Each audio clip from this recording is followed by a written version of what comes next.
questions. Let's get right into it. Logan Paul, okay? Before we get to like how much money can we borrow in a day by Boy, I want to take a look at another crypto scammer. Last 6 months, I've been working on my own NFT project. We've put hundreds of thousands of dollars in it. Personally, the whole team, $1 million plus. We had an issue with CryptoZoo where our lead developer took the code that he made, fled to Switzerland, and like held it hostage for $1 million. He literally never paid me anything at all, ever. Eddie promised me, 5% of the tokens and $1 million. He literally never paid me. This reporter says Eddie's entire story is fake. The biggest reason it failed, in my opinion. Doug, I'm not the bad guy here. Yeah. There's some actual out there. Yeah. And it's not me. Like, I'm here to build. Easy to link up and build, bro. Welcome to part 3. So far, we've discovered fake orphans, millions of dollars stolen, and a cast of sleazy characters. But now, it's time to put it all together. What is the truth? And who's to blame? We're going to start by going through leaked text messages of the CryptoZoo team to understand all of their motivation. Then we'll go to blockchain evidence and show who sold what. And finally, we'll confront some of the people responsible. But before we can do any of that, we have to start in March of 2021, 6 months before the token even launched. Our 4 suspects, Logan, Crypto King, Eddie, and Jeff, are in a group chat discussing CryptoZoo, which starts as a copy of something else. Quote, "I like imitating crypto kitties," Jake the Crypto King says. Logan replies, "I agree." And initially, it wasn't called CryptoZoo at all. It was called Crypto Pets, and they were gonna sell a Pets token. And pretty early on, it became clear this was all about money, how they were gonna sell this thing to investors. In fact, Crypto King said he thought it was worth at least $20 million in only 6 months, saying the range is insane. $20 to $210 million. It's beautiful wherever we land. Eddie jumped in at this point and talked about how he could sell the project as an investment to a friend, Matt Higgins, saying, quote, "He has to spend that $350 million somewhere. Why not us?" And Logan says, "I love that idea." Crypto King. Matt is Steve Ross's money, also chairman of Dolphins, who did a SPAC with Gary Vee for $300 million. All the best. All the best. $50 million somewhere. Why not us? And Logan says, "I love that idea." Crypto King, "I'm in." And of course, you have Jeff saying, "Let's go." So you can see right there, they wanted to sell this game before it had even launched. Now later, Eddie amends the list of investors and says, quote, "Investors will be Gary Vee, Todd Morley, James Altucher, Ryan Kavanaugh, and others confirmed on my end." Ryan Kavanaugh. That's crazy. Dude, all the best. All the best. All the best. Dude, that's great. That's a villain from the H3 cinematic universe, for those of you who don't know. You might have mistaken the figure that you just saw, that beautiful ginger man with famous convicted rapist Harvey Weinstein. No, that's Ryan Kavanaugh. Todd Morley, James Altucher, Ryan Kavanaugh. Yeah, that's not Harvey Weinstein. You are looking at Ryan Kavanaugh, okay? Here, I know it's like half of his face, so it makes it even harder to tell. You're like, oh, that's Harvey Weinstein. Like, nope, that's Ryan Kavanaugh, okay? And others confirmed on my end. Supposedly, they had $100 million of investment interest. Now, I actually went to some of these investors and asked if this was true, and the one person who responded denied it, Ryan Kavanaugh. Quote, "Nope, not even a little bit." So this looks like it could be yet another lie from Eddie Ibanez, but either way, it looks like there was more issues than just finding investors, because the team wanted to pre-sell tokens, and not everyone was sure it would be legal. Jake the Crypto King mentions that, quote, "If we have a pre-sale, it opens us up to SEC issues." And Jeff agrees and says, "Don't want to do anything that brings the SEC eyeballs." Now, not everyone wanted to be so cautious, though. Logan argues everyone does pre-sale with coins. Eddie agrees. He says, "You absolutely can do it. I have the SEC down, private and pre-sale." And honestly, it was quite the dilemma for this team who wanted money. Do a pre-sale, make millions, but, you have these potential legal issues. Don't do it, you make less money. So Crypto King comes up with a middle solution. He says, if we can't sell, no pre-sale. We can still trade them in the liquidity pool. And this is the start of a new disaster, which takes a bit of explaining. Now, just so we're clear, a pre-sale is where you sell investors coins, usually at a discount, before you've launched. And then when you launch, you give them those coins. Now, like I said, the team didn't want to do that. So what they did instead was they bought the tokens on the open market right after launch. But they tried to get clever with it because they didn't actually announce that they were launching this coin at all. They stealth launched it on June 11th and didn't announce this token through Logan until August 18th, meaning they had all that time to silently buy up as much of the supply at a steep discount as they wanted. And the idea here was that doing this, the team could get these tokens extremely cheaply, which is kind of like a pre-sale, but without all the SEC troubles. And Crypto King makes this clear on June 7th when he says, quote, launch of the liquidity pool is where huge money will be made because you get in cheaper.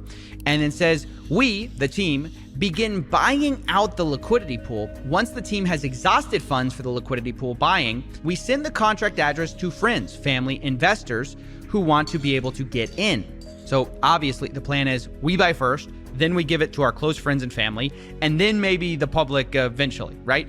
And even the day before, Crypto King reminds everyone, quote, Zoo Day is tomorrow. I highly recommend everyone get a few $100 to a few $1,000 in Zoo when it goes live. It will likely 10 to 1,000x. So that was their plan. Rather than doing a pre-sale, they were going to do this stealth launch and hopefully get tokens cheaply the same way, but without all the legal troubles.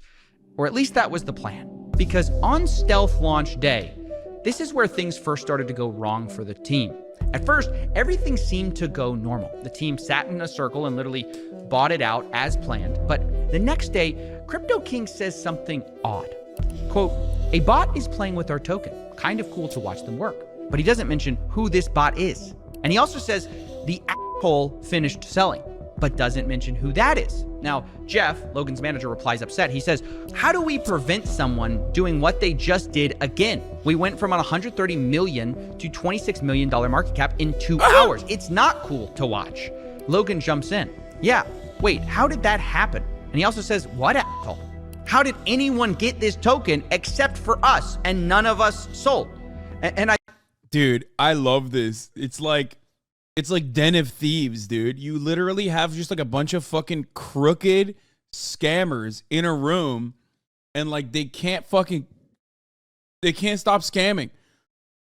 So they're like scamming each other. Now you got the scammers scamming one another, which is ironic because like 90% of the crypto loyalists are also trying to become scammers themselves and end up getting scammed. Because there's two different types of people that are getting into the multi-level marketing scheme, like the idiots and the fucking idiots who think they're smarter than the rest of the idiots but are not actually smarter than the rest of the idiots, right? So it's the people who are like, oh, I'm really desperate and I'm not really smart. I think like maybe I can make money this way. I'm not going to think about it. Versus the guys who are like, oh, I kind of know it's a scam, but like I am smarter than the average idiot, so I can sell it to like a bunch of other people and they'll be the bag holders. Of course, the irony is that like they themselves are the bag holders. So basically what's happening in this crypto Among Us fuckfest is that they decided to, turn on, friendly fire for a moment and it fucked them up. I think actually this is incredibly suspicious because the implication of what Logan's saying is, hey, we tried to scheme this really well. We tried to all buy this without letting anyone know. How did anyone else figure out we were buying it, right? And this is where a fight ensues that's going to become really interesting. Crypto King deflects the question by saying, my buyer pushed it back up to $40 million. And Logan says, no, bro, F your buyer. Explain to me what just happened and how there were 30 token holders. And Jake tries to explain that this was just traders and bots happening to find the token. But Logan says only 5 of us knew about it. Jake says, well, many people chase volume and new tokens. And to some extent, he's kind of right. But Logan replies, cap. He doesn't believe it. Quote, I can't be the only one who thinks that's too incredibly convenient. Like, he didn't fucking hit him with the cap. No, dude, this suspense, dude. Oh my God, the drama. The suspense. He hit him with the cap, dude. No cap. Shit's popping off. Someone was tipped off. And look, no one's more critical of Logan than me. But as I'm reading these texts, I was kind of like agreeing. Like, yeah, it does seem too nonchalant when somebody's ruining your secret plot. You know what I mean? Because Crypto King was acting very... By the way, of course, as Coffeezilla also pointed out, that the irony there is that, like, that is basically an admission of guilt. I mean, that entire text chain is an admission of guilt. Like, his goal was to fuck people over. Like, their goal was to do a rug pull. Like, there is no getting out of that. It's just that it also seems like he simultaneously got. Very strange. He says, we created $40 million out of thin air. This is a success. Logan replies, this nonchalance worries me. F 40 million. It was at 120 million, which again, it's all about the money with these guys. But truth be told, I did agree that Crypto King's attitude seemed strange in these texts. I mean, he's not wrong that bots are a thing. Traders are a thing. But it sounded... Traders are a thing, but what about traders with an A and an I and a T and an O and an R? Dun, dun, dun. Sounded like he didn't want anyone to look into it. So, naturally, I looked into it. And what I found surprised me, because there were bots, but there's also unusual human activity during this time. So I tracked the 5 biggest buyers of this zoo coin. And lo and behold, this is what I found. Logan was one of the biggest buyers, which is what you'd expect. But he wasn't the biggest. In fact, 2 of the biggest wallets seem to be associated with Crypto King himself. And here's where I paused. I said, wait a second. Why did this guy buy more zoo tokens than Logan when this is mostly Logan's project? I thought Crypto King was a small part of this team. And so to get more info on this, I actually got access to an internal meeting note from the day of June 11th, which they called Zoo Day. And in it, we find actually some interesting information. We see that 5 founders bought in. They apparently were, quote, trading in circles until each person maxed out. But on the list of buyers and how much they spend are only 4 people, when we know 5 people bought. We have Danny, Logan's assistant, for 20K, Logan Paul for 100K, Jeff at 100K, and Eddie at 100K, but Crypto King is nowhere to be found. And yet, on the blockchain, I have him putting in $200,000 worth. And this number, by the way, seemingly is confirmed in a conversation I had with Crypto King, where he said, my 200K investment. And the reason this is important is because it does imply that something shady was going on the day of the stealth launch. Because Crypto King had a relatively small role in this whole project. He was the advisor, but it wasn't that big of a deal. Like you can see from the internal meeting notes, they have a breakdown of who's getting what in terms of founder tokens. And like Logan Paul's getting 51%. And I'm sorry. If you are dealing with a man who calls himself Crypto King, you kind of deserve to get fucked over by him, okay? Especially when the project that you have him on board for quite literally is about fucking over other people. Okay, like you're like, oh, dude, let's bring on the Scam King on our scamming project where we will be scamming people. And then you're like, oh, what? He fucking scammed us? That's not the Scam King, dude. What? Eddie's getting 30%, Jeff's getting 10%, Jake's only getting 5%. I'm just saying, it's like literally a story as old as time itself. This is Reservoir Dogs, okay? This is like no honor among thieves. It's just like basically the oldest story. You do a fucking bank heist, things go wrong because like some of the motherfuckers that you're working with on the bank heist want to kill you and get more of the money. Of tokens. But he has the most of these like stealth launch tokens, which makes no sense. And it got me thinking that maybe what explains this suspicious behavior around like, oh, don't worry about who is buying at the time of the launch. Maybe that's explained because perhaps no one knew that he was buying up large parts of the token supply. Maybe he was buying it to sell later. Now, of course, that's speculation. So that's why I confronted Crypto King on all of this. But before we get to that call, let's address the elephant in the room. OnlyFan 5/Hasanabi.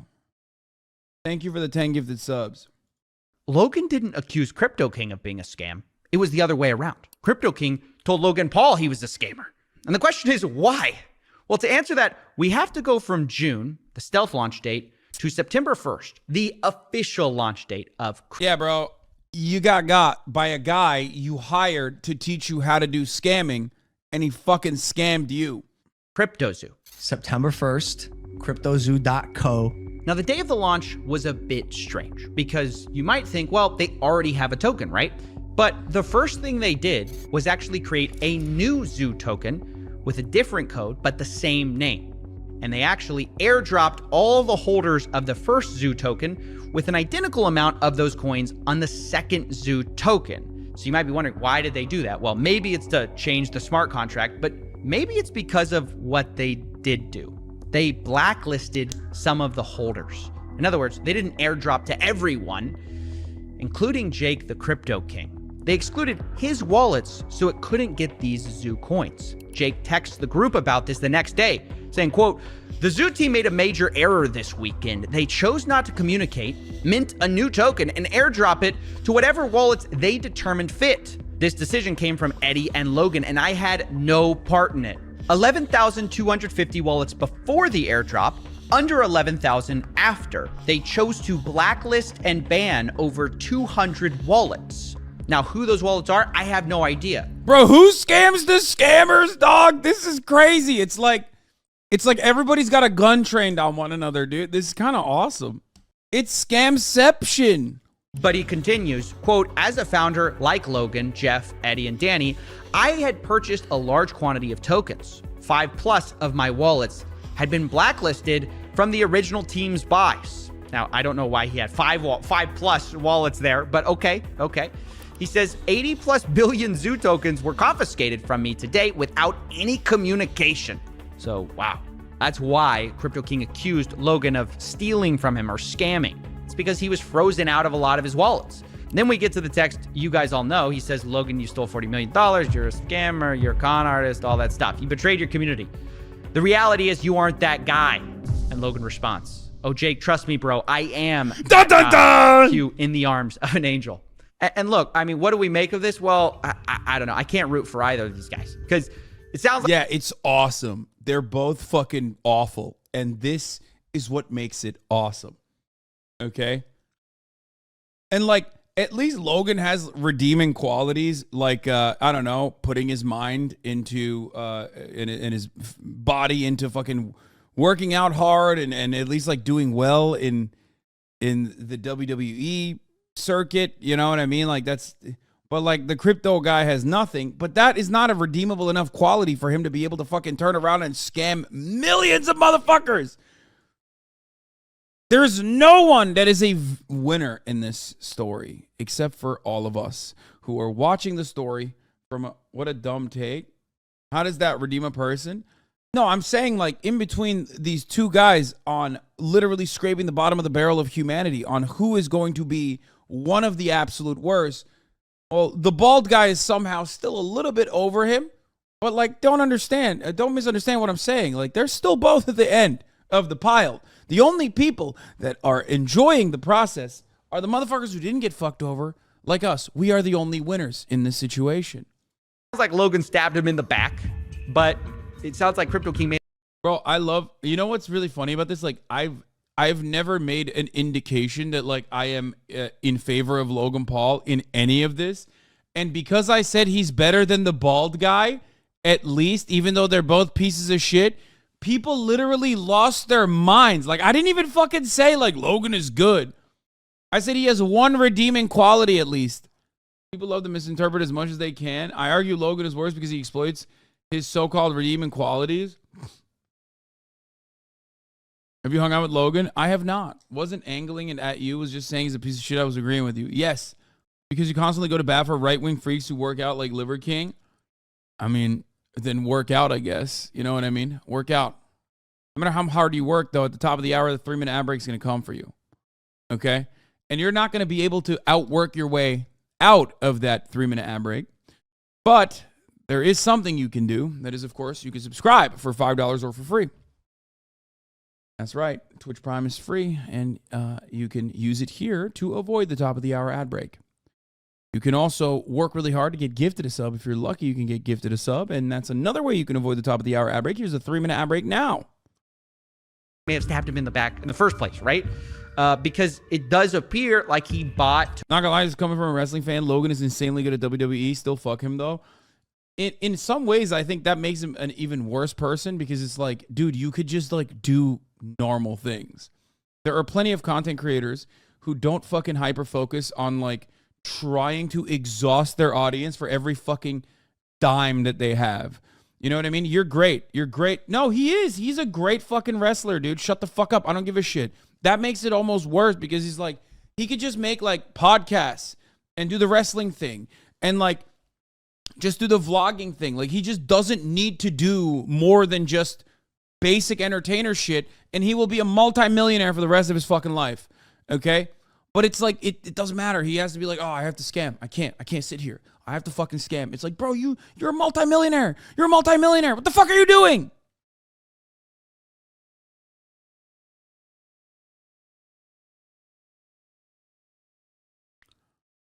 It blows my mind. But even the worst motherfucker on the planet, you can still find like, you know, sometimes there are outs for them. You know what I mean? Outs as in like things that they could just fucking use to make a positive change in their lives. Devil Trout, thank you for the 5 tier 1 gift subs. And King Ghidorah, thank you for the 5 tier 1 gift subs. These motherfuckers, for some reason, like I really thought when he did the Floyd Mayweather fight, when he actually fucking worked out really hard, and when he like did the WWE shit, I legitimately thought like, you know, maybe he's gonna change. Maybe this is like his new thing. This is like what he's good at. And he will just like hyper focus on something that he's like whoever he would just like hyper focus on things that he's actually good at. Nope. I was so wrong, dude. I was the most wrong. He just can't stop it. He can't stop himself. It's crazy. Stalin kills so many people, but he's all right since that Duke of bench plates. No, but Stalin is actually a great example. He killed so many people. A big chunk of those motherfuckers were also Nazis, so that was like pretty good. You know what I mean? Yeah.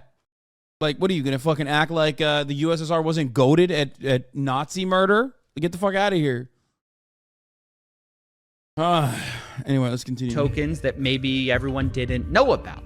So I'm really not a fan of anyone in this situation. And by the way, this whole thing was structured so misleadingly from the beginning. I have to talk to you a bit about it because you might think that these tokens were the only tokens they had, but it's not even true. In the distribution section of Zoo's white paper, they say there's 2 trillion tokens, and a quarter of that are allocated to development, marketing, and founders. Those aren't even the tokens we're talking about right now, because they claim that those tokens were locked up for 6 months, and then afterwards, 10% was unlocked every month. And if that's true, there would be no reason for these funds to be blacklisted, right? Why would you blacklist something that would be locked up? And the answer is because, well, the founders had more than one set of tokens. Not only did they supposedly have these founder tokens that were locked up and couldn't be sold, these stealth launch tokens were different from that. It's like a whole different thing. And the tokens that they bought, that all of these guys bought, they could sell at basically any time because they weren't locked up, which is a massive problem. And this fact was explicitly laid out in their meeting notes with only one rule. They say, quote, no selling until $200 million market cap, and don't impact the market more than 3%, and not impact the market more than 10% in a day. And by the way, this is basically conspiracy to manipulate a market. You know, they're literally having insider rules for how to sell, but we're gonna look past that, right? Because these rules. It's funny because like they're such fucking like they're such big time scammers that like you can overlook a very obvious grift within the grift, and because like it's distracting from the main grift. It's wild. It's just like, let's pass the market manipulation. Okay, let's pass the market manipulation here that is like very explicitly written. Okay, and get to the meat of the story. Eventually kind of changed. A text from Logan's manager, Jeff Levin, came to the group chat, Zoo Founders, saying, guys, new and absolute rules. No one is to sell or transfer any zoo. Logan's gonna make the call when we can make moves. And Logan replies, your tokens do not leave your wallet. This is a game. Now, that all sounds well and good. Don't sell your tokens, but yeah, I mean, they're not holding because they believe in the tokens. Remember, this is part 3 of the fucking story, but like there is no animals to begin with. The animals that exist are dog shit. They're just like fucking like basic photoshopped animals. Half of the fucking half of the eggs don't even crack. So like the only reason why they're holding at this point is for maximizing the amount of money that they can get when they inevitably rug pull together, which is crazy. That's a crime. They're having like They're having crime talk. That conversation is like, we're doing crime talk, okay? Like, people that do that went to jail. Jordan Belfort went to jail, which is ironic because now he does this exact same thing in the crypto sphere, which is pretty funny. And again, proves the fucking point that I was making to all of you dumb motherfuckers who were trying to tell me, like, oh, fiat currency is just as unregulated as, like, cryptocurrency, as a matter of fact. Yeah, guess what, dude? Jordan Belfort not going back to prison for all the crypto shit he's pulling off, which is ironically the exact same shit he wrote the book on and went to jail for. They're having a crime conversation. Yes. The reality was, I mean, they're just kind of trusting each other because these tokens that they're talking about, they're unlocked. They're not locked up. And they could sell it at any time. And I guess the question on my mind is that why Crypto King's tokens were blacklisted? Because they thought he would sell? Or maybe it's just the fact they found out he bought and they didn't know about all those tokens. It's honestly hard to say without knowing more evidence. And this is where we're going to jump into the blockchain. Now, I've tracked the wallets of the entire team and identified the largest seller of Zoo in the team. And it wasn't Jeff. It wasn't Danny. It wasn't even Logan. It was Crypto King. Crypto King sold, by my calculations, millions of dollars. Never trust a bald. And I know what you're thinking. How's that possible, right? I thought his tokens were blacklisted the day of the official launch. How could he sell that much? Well, the answer is that not all of his tokens were blacklisted. He had even more tokens behind the scenes. And what's worse, the CryptoZoo team actually gave him back a lot of his blacklisted tokens, which I guess you can see as a good thing or a bad thing because he then turned around and sold those tokens, right? And from my blockchain analysis across his blacklisted tokens he got back and the tokens that he had squirreled away the whole time, he ended up making $6 million. He did this by sending out tokens from these larger wallets to dozens of smaller wallets, selling it, and then sending the money to final cash out wallets. So I used those final wallets to calculate the amount he made. Now, I know, look, it's a lot to accuse someone of selling $6 million in a project that doesn't even work. It's a giant scam. So I wanted to give him a chance to defend himself. So I got on a call with Crypto King. And here's what he said when I finally revealed that I knew he had sold. It's going to change this whole fucking story. Yeah, I'll go on the record for you. And yes, I'm going to show you the text message that say we can sell at these ascending market caps. And literally, I'm 100%. It sounds like your biggest issue with me is that I sold. And if that's your biggest issue with me, that's the truth. Wow, that is a big admission. Selling tokens for a project that you're an advisor on when the project has never been delivered. Wait, what the fuck? Does he not understand that? Like, oh God. No, I'm sorry, man. Some people need to go to jail. Like, that's crazy. At a certain point, we got to be like, all right, you got to throw some motherfuckers in jail, not just SBF. You know what I mean? Because that's crazy. Like, he's like angry, not about the rug pull that he participated in, which is very obvious, but instead that he like rug pulled before the rest of the rug pullers. Like, how do you openly admit that? That's crazy. That's crazy. That's crazy. I thought you were against the criminal justice system. What? I want to know where people get the Hasanabi takes from, because it sure ain't me. Like, you think I'm against the criminal justice system?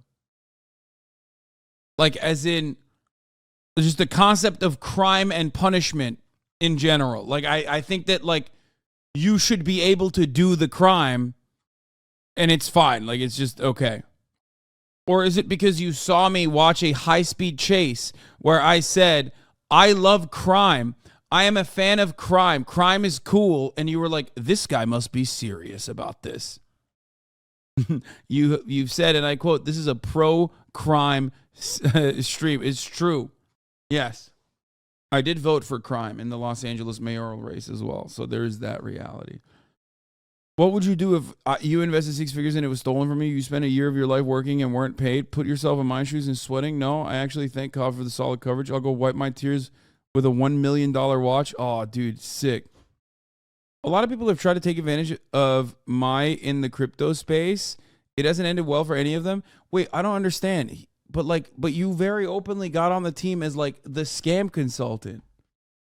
He said Coffeezilla's coverage has been solid. Like, did you not watch the video? You're the scam consultant. Like, sure, you scammed the scammers before they could scam everybody else, and you like scammed them out of like more of a scam that they would be able to pull off otherwise, but like, what?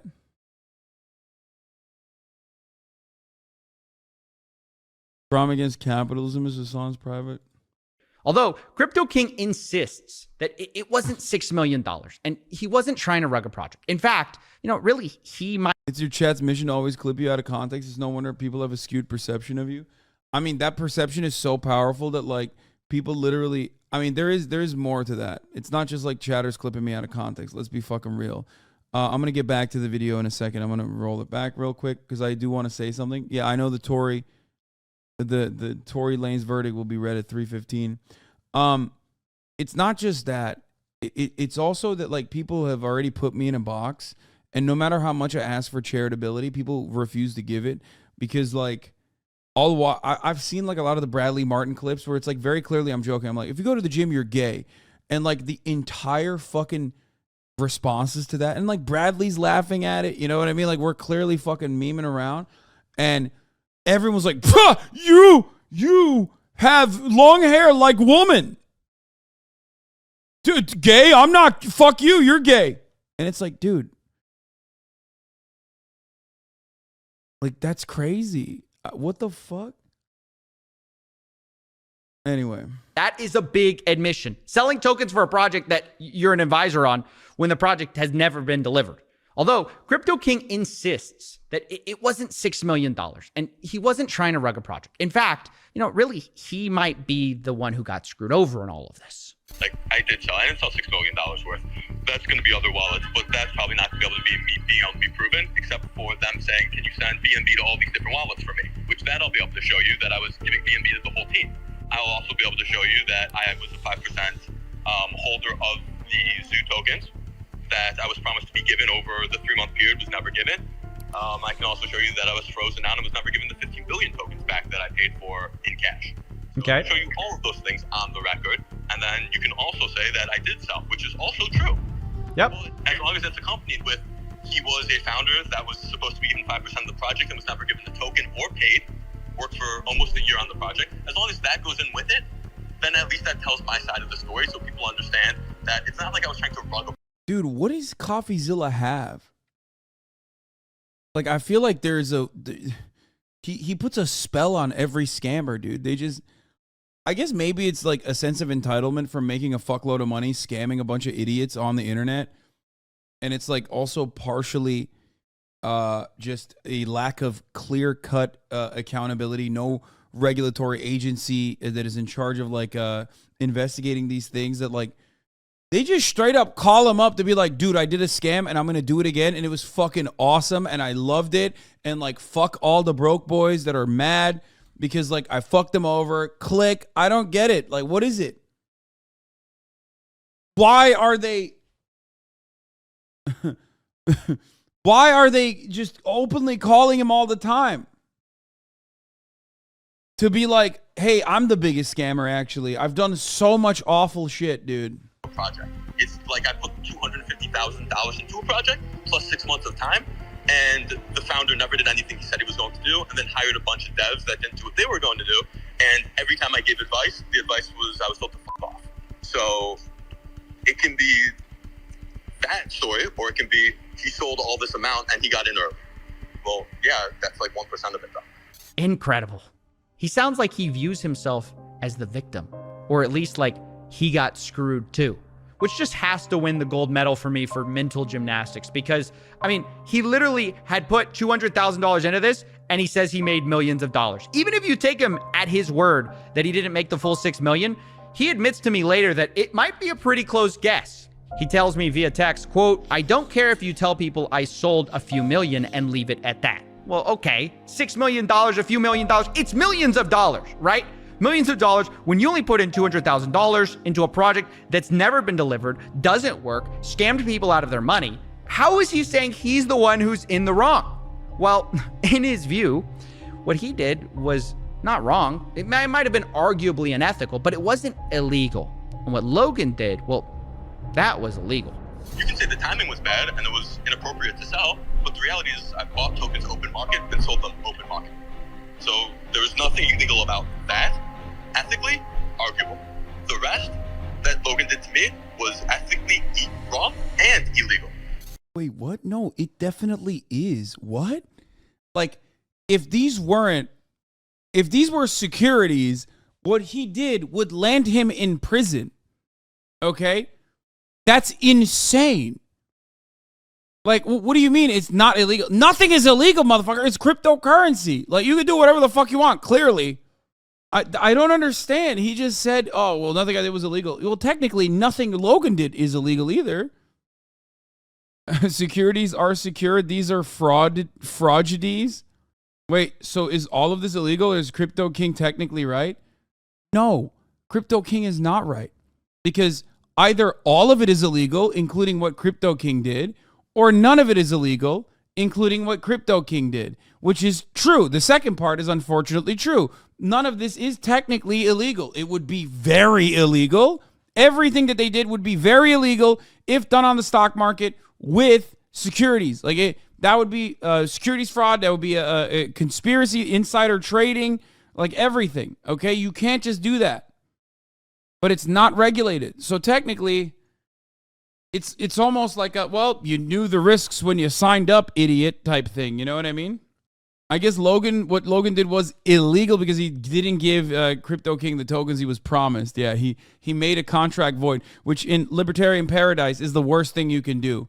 You know what I mean? It's just, it all works on contracts. So if you fuck over someone and like not follow through on the contract, on your contractual obligations, like you fucked it up. That's so illegal. Now, what do I think of all this finger pointing? Well, I think it's pretty wild to try to make yourself look like the lesser of two evils when you made millions of dollars and investors lost millions. I just do. Now, at the same time, I want to be fair to Crypto King. He's not the only one who sold here. But I also have to say, not everyone from the founders did sell. For example, Jeff, Logan's manager, to my knowledge, never sold. Neither did Logan Paul, which was a huge surprise. All their wallets that I tracked, held on to their tokens, which is good, and to their credit for a game that doesn't work. But you know who did sell? Eddie Ibanez, the guy who didn't pay the initial devs, the supposed MIT orphan. Yeah, from what I could see, his initial wallet got a ton of zoo, sent it to a bunch of smaller wallets. No. So these fucking crypto bros came in on a project. Logan was like, I can't. Okay, to summarize what just happened. Oh my God. Summarize what happened. Logan was like, we want to fuck over people, okay? What do I have? An audience. What do I want? Money. More money. Give me money, okay? That's what he said. So he was like, I don't know how to do this shit myself well enough. Let's connect with a bunch of crypto people. So they went to this fucking stake guy. Eddie is apparently a stake guy as well. And they went to Crypto King, who used to be what? The Pokemon King or something? And then he's just a scammer. They went to two scammers. And they basically were like, let's fucking get together. Let's get together. Let's set up this fucking thing. Let's, hold on to our coin and then eventually sell it at a date where oh, that's a different Eddie? Okay, never mind. That's not the stake.com Eddie. It doesn't matter. Listen, this is a crypto scammer Eddie. Crypto scammer Eddie here. A different crypto scammer Eddie. Anyway, not Bestie Mike, though. No, Bestie Mike is, as far as I understand, not even remotely related to this. But he will, he is Logan's bestie, so he gets a strike on it. Anyway, so hold on. Let me finish this. Basically, what ended up fucking happening is they got the two crypto guys in there, and the two crypto guys that they got in there fucked them over so hard that they couldn't even fucking pull. They got out rug pulled before they could do the rug pull. And then NFTs tanked in general. Do you think crypto was a failed project overall? Crypto was a failed project from the start. And then sold off, kind of like Crypto King. And for my calculations, he made about $1.7 million. Now, I have to tell you that like Jake, I tried to confront him and give him the opportunity to defend himself, but he never replied to my emails or my phone calls, and we're just gonna have to leave it there. But we're not done with the money just yet, because we still need to talk about the eggs. Remember, we talked about how they profited from ZooCoin, but they also made millions from eggs. According to their own internal meeting notes, they plan to make about $3 million selling these eggs for 0.1 ETH a piece. And that's not far from what I calculated they actually did make, which was about $2.5 million. In the meeting notes, they say they're going to clear expenses and then do payouts. But pay out who? They don't say. And these expenses are referencing an earlier note suggesting Eddie and Logan had both spent $300,000 each, which I'll say is not $1 million. But okay, we'll give it to them, right? So they got paid back their $600,000, but where does the rest of the money go? Well, on the Ethereum side, there's one payout for $364,000 to one wallet and another $1 million to another. Both are Coinbase addresses, so we don't know who exactly that is, but clearly someone on the team made a lot of money from these NFT egg sales that do not work. And on the Binance Smart Chain side, where they also made money selling eggs, the zoo that was spent was supposed to be set aside for 50% to be burned, which they did, but the other 50% was supposed to be allocated for wildlife charities and crypto zoo development. Now, neither seems to have happened because all the money is in a wallet that the team still controls, so there are open questions about, where that money's going to go and where the Ethereum money went. Wait, that's what's remaining? Or, oh no, that's like zoo tokens. So what's the worth of that now? It's like 1.3 billion zoo tokens remaining. So what is the worth of that? Is it zero? Don't say it's zero. Stop. It's zero, isn't it? Fuck. Questions about, where that money's going to go and where the Ethereum money went. Did it go to Jake? Did it go to Logan? Did it go to Jeff? Did it go to Eddie? We don't know. But what I know for sure is that no one was innocent, although there are certainly shades of guilt you can argue about, because of course, not everyone did sell. You could look at that as the most important thing. Logan Paul didn't sell. Jeff, Logan's manager, didn't sell. But does that make them innocent? Well, I don't think so, because they never built a... Bro, they literally, of course they're not innocent. They very openly talked about like... Okay, correct me if I'm wrong here, chat. But from what I understand, Logan Paul is guilty on two fronts. One, not even building a product, okay? Claiming that he built a product that was like, that people could use and trade that he never even built. On the second front, he's also guilty of failing to execute a rug pull, even though the intention is absolutely there. The intention was to do a rug pull. It seems pretty fucking obvious that, like, from those conversations, he wanted to... Yeah, exactly. Selling and not selling is literally the difference between fraud and conspiracy to commit fraud. So, yeah, they are guilty, but not the same guilt. Yeah, exactly. That's the point. They still conspired to commit fraud. They conspired to do a rug pull. They failed to do it. The only people that were able to get exit... The only people that were able to fucking pull off the rug pull were the two crypto guys. The game they promised people. Logan Paul specifically got millions of dollars spent on this game on the promise of the technology that he never built, that his team never built. And he never addressed the failure except to blame his developers who weren't paid. And you could say he promised to work backwards to fix it, but then never did. But at the same time, it's clearly not just Logan's fault either, because there are major team issues, right? You've got Eddie selling millions of dollars of Zoo and then allegedly not paying developers. You've got Jeff, who was warned about it. Crypto Zoo is currently listed at $0.00000000052. Eddie, who kept him on the team anyways, and then after they fired Eddie, seems to also have failed to pay developers on time. And then you've got Crypto King himself, who sold the most, but claims he was the guy who was scammed, which is the stupidest thing I've ever heard. It's just like Avengers Assemble for the worst possible team you can imagine to build a crypto. Dude, that shit was worth $120 million. And then now it's worth $675.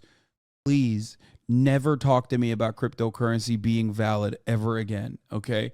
That's it. Oh, that's so crazy. It's so crazy, but it's even crazier that motherfuckers are out here still riding for it. Oh my God. And so, unsurprisingly, it turns out a lot of these guys backstabbed each other.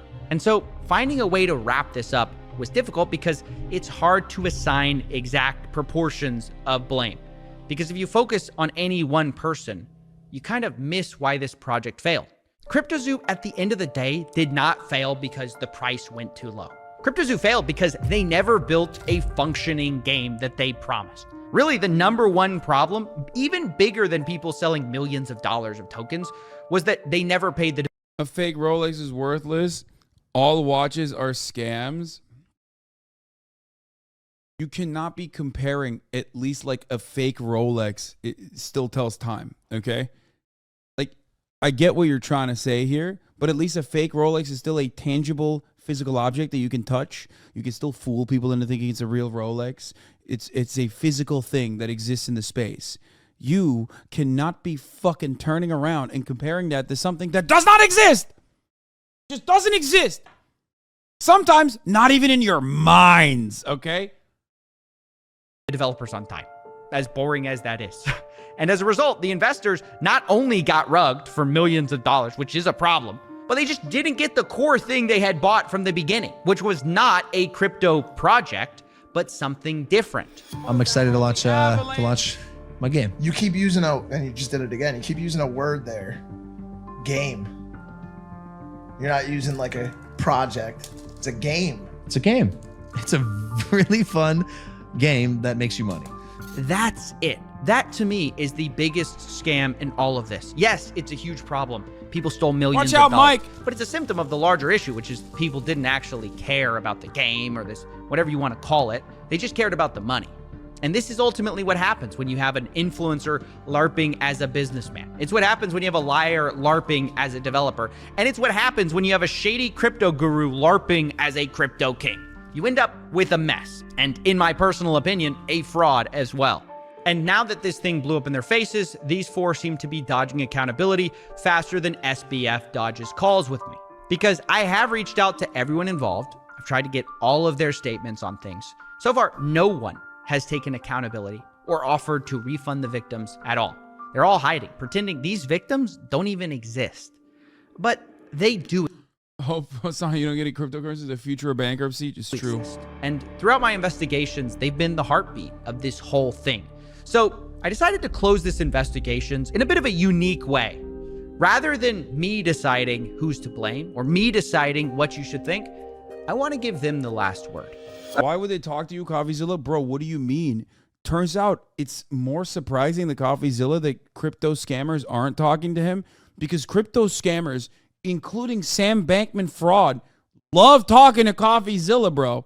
I don't understand it. They love talking to him, and in those conversations, subsequently love admitting all the crimes that they are engaging in. Well, they're technically not crimes, but like engaging in all the illicit behavior that should be illegal, but because it's crypto, it's not. Everyone's to blame. Logan, in the sense of his poor management, is his project. He still made these promises to people. I think everyone it is to blame, including Logan Paul, of course, because he was the one in charge of this, and he was responsible for all of this mess.